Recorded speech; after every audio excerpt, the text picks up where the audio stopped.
El caso de Mary Ann Murphy fue un crimen horrendo que conmocionó a Estados Unidos en 2012, no solo por su brutalidad, sino también por la impactante identidad de la persona detrás de él. Nadie podría haber imaginado que una de las dos personas responsables de su muerte era alguien a quien ella amaba profundamente.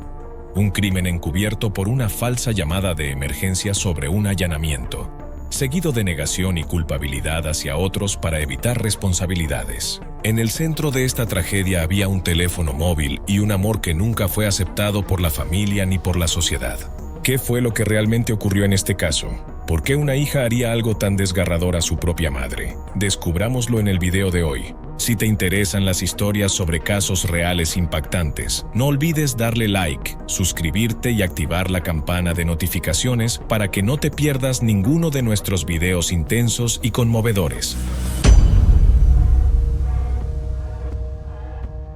Los trágicos acontecimientos se desarrollaron en una sofocante noche de verano, el 16 de julio de 2012, en el tranquilo pueblo de Humble, Texas. Las calles estaban en silencio, iluminadas solo por luces amarillas tenues. Alrededor de la 1 a.m., la calma fue interrumpida por una llamada de emergencia al 911. Del otro lado de la línea estaba la voz temblorosa de una joven. Se presentó como Kerry Murphy y con un tono de pánico dijo que había escuchado golpes fuertes en la puerta trasera seguidos por los gritos de su madre desde el dormitorio. Aterrada, dijo que no se atrevía a ver qué había pasado, sino que corrió a la casa de un vecino para llamar a la policía. Entre sollozos, les rogaba que vinieran lo más rápido posible. En minutos, las sirenas policiales rompieron la noche mientras los oficiales llegaban a la residencia de la familia Murphy. Encontraron la puerta trasera abierta, pero no había señales de entrada forzada ni de un robo violento, contrario a la descripción de Kerry. Siguiendo un rastro de manchas de líquido rojo, los oficiales llegaron al dormitorio donde se toparon con una escena escalofriante. Mary Ann Murphy, la madre de 48 años de Kerry, fue encontrada sin vida sobre la cama con múltiples heridas causadas por un objeto punzocortante. El líquido rojo había salpicado la habitación, las paredes, la ropa de cama y el suelo. La escena indicaba un ataque extremadamente violento, lo que sugería que no fue un robo al azar ni un crimen cometido por un desconocido, sino algo profundamente personal y premeditado. El área fue sellada de inmediato. Llegaron especialistas forenses y notaron un detalle crítico. El líquido rojo ya había comenzado a coagular, lo que indicaba que Mary Ann llevaba tiempo muerta antes de la llamada al 911 de Kerry. Esto planteó una gran pregunta. Si el asesinato ocurrió justo antes de que Kerry oyera el grito, ¿por qué el líquido ya había coagulado? Y si ella llamó inmediatamente después, ¿no debería haber pasado el tiempo suficiente para que eso ocurriera? Parecía haber un periodo de tiempo no explicado, posiblemente encubierto. Los investigadores comenzaron a sospechar. Kerry, aún llorando pero cada vez más nerviosa, fue llevada a la estación para ser interrogada. Insistió en que no sabía lo que había pasado, solo que escuchó ruidos y salió corriendo. Pero su historia no coincidía con la evidencia forense. Para verificar, la policía le hizo una prueba de polígrafo que reveló señales de engaño. Bajo una creciente presión, Kerry cambió su historia. Ya no mencionó a un intruso misterioso. Tras un largo silencio, confesó que sabía quién era el verdadero atacante, una revelación que sorprendió aún más a los investigadores. Según Kerry, el responsable era su compañero de clase, Zain Ahmed, un chico callado y reservado. Afirmó que le había pedido a Zain que asustara a su madre porque Mary Ann se oponía fuertemente a su relación con su novia, Rebecca Keller, de 19 años. Mary Ann había prohibido la relación, cortado todo contacto e incluso le había quitado el teléfono a Kerry. Sintiendo desesperación y enojo, Kerry dijo que le pidió a Zain que asustara a su madre, sin imaginar que las cosas llegarían tan lejos. Según ella, Zain se coló por la puerta trasera y atacó a Mary Ann mientras dormía. La historia coincidía con la escena del crimen y Zain fue arrestado de inmediato. En su casa, la policía encontró un cuchillo con rastros de líquido rojo que coincidía con el arma homicida. Zain fue llevado e interrogado y, para sorpresa de todos, confesó.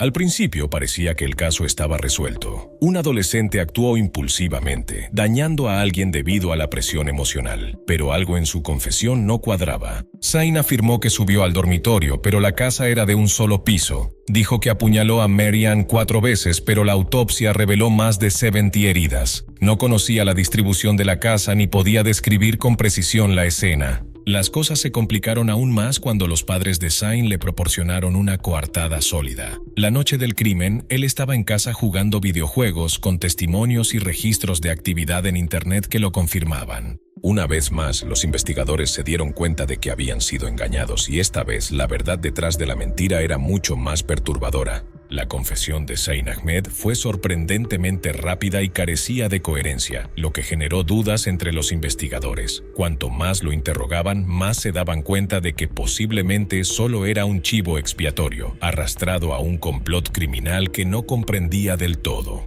La policía decidió ampliar la investigación, comenzando por la única persona que estuvo presente en la escena la noche del crimen, Kerry Murphy. Esta vez fueron más allá de tomar declaraciones. Se realizó una búsqueda minuciosa en la habitación de Kerry, donde encontraron una pieza crucial de evidencia escondida: un pequeño teléfono móvil, cuidadosamente envuelto en tela y escondido en lo profundo de un cajón. Cuando se recuperaron los datos, la verdad comenzó a salir a la luz. El teléfono contenía una serie de mensajes entre Kerry Murphy y su novia, Rebecca Keller, 3 años mayor que ella, la misma persona con la que su madre le había prohibido tener contacto. Las dos habían estado enviándose mensajes con frecuencia la noche del asesinato, incluso justo antes de la muerte de Mary Ann. Más inquietante aún, el historial de Internet de Kerry mostraba una búsqueda escalofriante. ¿Cuál es la forma más rápida de matar a alguien?, escrita solo horas antes del incidente.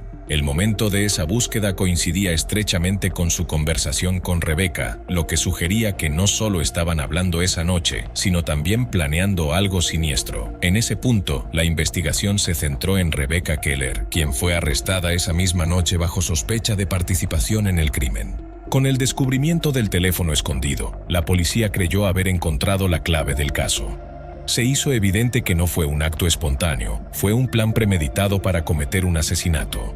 Ahora, 2 nombres estaban en el centro de la investigación: Kerry Murphy, la propia hija de la víctima, y Rebecca Keller, su novia secreta. En la primera sala de interrogatorio, se presentaron a Kerry los datos digitales y la evidencia forense. Los investigadores ya no se basaban en emociones. En cambio, expusieron los hechos concretos: registros de tiempo, mensajes, historial de búsqueda y datos de GPS. Kerry se quedó en silencio durante minutos. Su rostro, antes frenético durante la llamada al 911, ahora reflejaba una profunda confusión y la realización de que la verdad ya no podía ocultarse. Bajo una serie de intensas preguntas de detectives experimentados, bajó la cabeza, apretó las manos y su respiración se volvió superficial. Finalmente, tras una larga pausa, Kerry comenzó a hablar. Pero lo que dijo no fue toda la verdad. Según su declaración revisada, su madre era controladora y no le permitía tener sentimientos por nadie, especialmente por Rebecca, la única persona que la hacía sentir amada. Kerry afirmó que solo quería asustar a su madre, no matarla. Dijo que le pidió ayuda a Rebecca para asustar a Mary Ann. Sin embargo, cuando le preguntaron por el número de puñaladas, la violencia extrema y las búsquedas en Internet relacionadas con el asesinato, Kerry no tuvo explicación. Su relato seguía siendo evasivo e inconsistente. Mientras tanto, en otra sala, Rebecca Keller también estaba siendo interrogada. A diferencia de Kerry, Rebecca se mostró tranquila y a la defensiva. Negó haber estado en la escena durante el momento del asesinato. Rebecca afirmó que, días antes del crimen, el padre de Kerry la sorprendió abrazándose y obligó a Kerry a cortar todo contacto. Kerry fue monitoreada constantemente, le quitaron el teléfono y la mantuvieron en la casa como prisionera. Incapaz de soportar las restricciones, Rebecca dijo que le dio secretamente otro teléfono a Kerry para seguir en contacto, el mismo que se encontró en su cajón. En cuanto a la noche del asesinato, Rebecca insistió en que no estuvo allí. Dijo que alrededor de la 1 a.m. recibió un mensaje de Kerry diciendo que su madre estaba muerta y suplicándole que fuera rápidamente. Fue entonces cuando corrió en estado de pánico. Según Rebecca, fue Kerry quien mató a su propia madre y luego ideó rápidamente la idea de culpar a Zane Ahmed, un compañero de clase no relacionado. Una vez más, las declaraciones se contradecían. Cada chica culpaba a la otra y ambas negaban haber cometido directamente el acto. Sin embargo, ambas tenían motivos claros, una coordinación en el tiempo y acciones preparadas. Todo esto llevó a la policía a concluir que el asesinato no fue un acto en solitario, sino una conspiración cuidadosamente planeada con participación mutua. Ante los testimonios contradictorios, los investigadores separaron a las dos para enfrentamientos individuales, pasando a tácticas de interrogatorio psicológico e informándoles a cada una que la otra la había culpado. Esto hizo que sus defensas se derrumbaran. Bajo presión, Kerry finalmente admitió que había tenido un papel más importante en el crimen. Ella ideó el plan, lo discutió con Rebecca e incluso preparó el arma con anticipación. En cuanto a Rebecca, tras negarlo repetidamente, finalmente confesó haber estado presente en la escena, pero insistió en que fue Kerry quien atacó a su madre. Afirmó que solo ayudó a limpiar el líquido rojo. Sin embargo, después de tantas mentiras, los investigadores no estaban convencidos. Los resultados forenses mostraron huellas dactilares de ambas en el mango del cuchillo. La ropa de Rebecca estaba manchada con el líquido rojo y las huellas de zapatos desde la puerta trasera hasta el dormitorio coincidían con su talla. Cuando toda la evidencia fue reunida, los investigadores concluyeron que el asesinato había sido planeado y ejecutado en conjunto. Kerry quería escapar del control de su madre y Rebecca quería conservar a su pareja a toda costa. Juntas, formaron un pacto tóxico que las llevó a cometer un crimen mortal. Con pruebas innegables, tanto Kerry Murphy como Rebecca Keller fueron acusadas de asesinato. Aún así, una pregunta rondaba en la mente de los investigadores. ¿Cuál fue el verdadero motivo? ¿Fue solo por un amor prohibido? ¿O era algo más profundo, resentimientos arraigados, presión psicológica o una peligrosa combinación de juventud impulsiva y pensamiento extremo?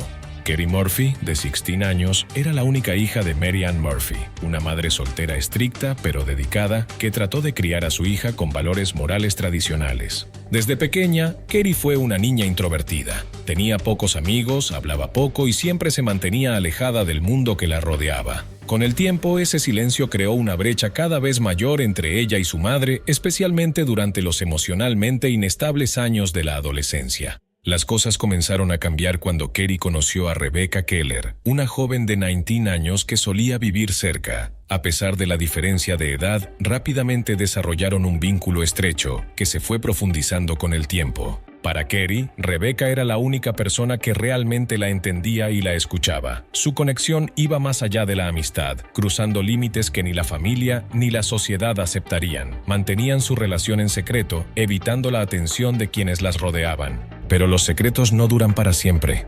Un día, Mary Ann revisó el teléfono de su hija y encontró un dispositivo oculto que Kerry había intentado esconder.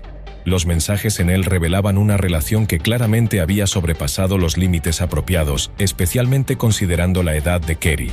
Preocupada de que su hija estuviera involucrada en una relación poco saludable, Mary Ann confiscó el teléfono de inmediato, prohibió cualquier contacto futuro entre ambas e incluso consideró denunciar la situación a las autoridades. Ese momento se convirtió en el punto de quiebre para ambas chicas. Lo que antes era solo una relación prohibida ahora se convirtió en una crisis inminente. Información delicada podría salir a la luz y las consecuencias podrían ser graves. Especialmente para Rebecca, quien era mayor y podía enfrentar repercusiones legales. En medio del pánico y la desesperación, comenzó a surgir una idea entre ellas.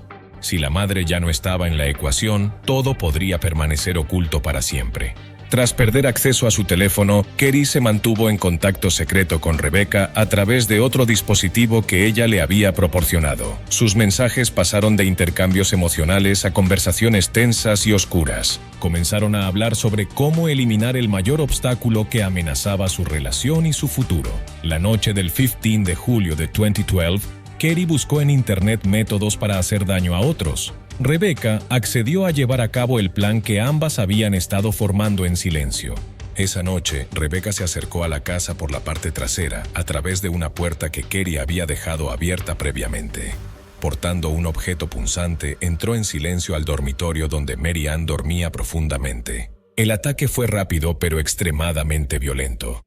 Las más de 70 heridas en el cuerpo de la víctima sugerían que la atacante había liberado una tormenta de emociones reprimidas, no solo ira, sino miedo, confusión y un profundo trastorno psicológico. Después de asegurarse de que Mary Ann ya no vivía, Rebecca abandonó la escena, dejando la siguiente fase del plan en manos de Kerry. En la casa fría y silenciosa, Kerry comenzó a preparar la escena para que pareciera un allanamiento e intentó fabricar una coartada. Hizo una limpieza rápida, luego esperó a que pasara el tiempo suficiente para evitar sospechas.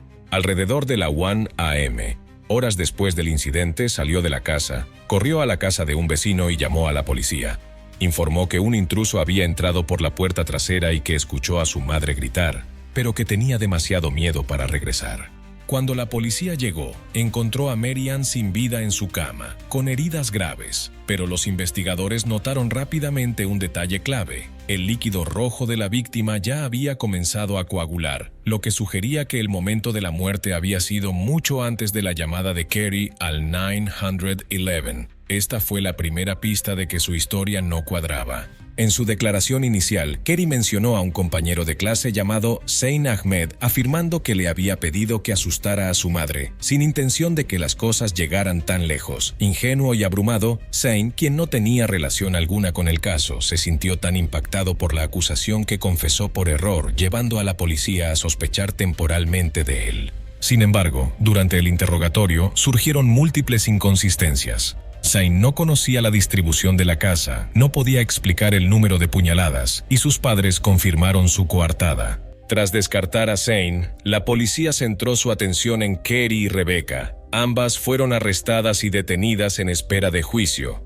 Creyendo que habían engañado a las autoridades, continuaron comunicándose a través de llamadas telefónicas grabadas desde el centro de detención. Pero cada llamada era monitoreada, y esas conversaciones aparentemente inocentes se convirtieron en la clave para descubrir la verdad. En las grabaciones, Rebecca se escuchaba tranquilizando a Kerry, recordándole que mantuviera la calma y que se apegara a su versión inicial. Repetidamente mencionaba el viejo teléfono que Mary Ann había encontrado, el que contenía mensajes y fotos incriminatorias que podrían meterlas en serios problemas si salían a la luz. Basados en el tono y contexto, los investigadores concluyeron que Rebecca fue quien llevó a cabo el ataque, mientras que Kerry fue la mente maestra que ayudó a planificar y encubrir todo el evento. Con evidencia clara de la escena del crimen, historial de búsquedas, registros de mensajes y llamadas desde la prisión, la policía cerró el caso con una conclusión decisiva. Esto fue un plan calculado, ejecutado por dos jóvenes, no solo por una relación prohibida, sino también para mantener enterrados sus secretos personales a cualquier precio.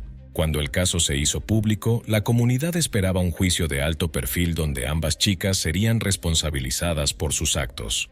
Sin embargo, eso nunca ocurrió. Después de casi 3 meses de investigación y la recolección de pruebas irrefutables, tanto Rebecca Keller como Kerry Murphy decidieron aceptar acuerdos de culpabilidad con la Fiscalía del Condado de Harris en Texas. Según los registros oficiales, el 13 de octubre de 2012, ambas firmaron declaraciones de culpabilidad a cambio de evitar un juicio público y escapar de la sentencia más severa posible. Rebecca Keller fue condenada a 60 años de prisión por 2 cargos: asesinato en primer grado y relaciones inapropiadas con una menor.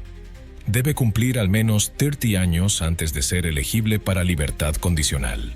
Mientras tanto, Kerry Murphy, a pesar de tener menos de 18 años, fue juzgada como adulta y recibió una condena de 30 años por su papel como mente maestra y cómplice en el asesinato. El acuerdo fue una decisión mutua para evitar un juicio prolongado que podría haber expuesto aún más detalles personales y sensibles, no solo sobre las acusadas, sino también sobre la víctima, Mary Ann Murphy. Los fiscales declararon que las sentencias reflejaban con precisión la gravedad del crimen y garantizaban que ambas personas fueran responsables personalmente por sus devastadoras decisiones. No se presentaron apelaciones ni se realizaron más argumentos legales. El caso se cerró en silencio, pero sus consecuencias aún perduran. Una madre perdió la vida en su propio hogar, a manos de la hija que había amado incondicionalmente.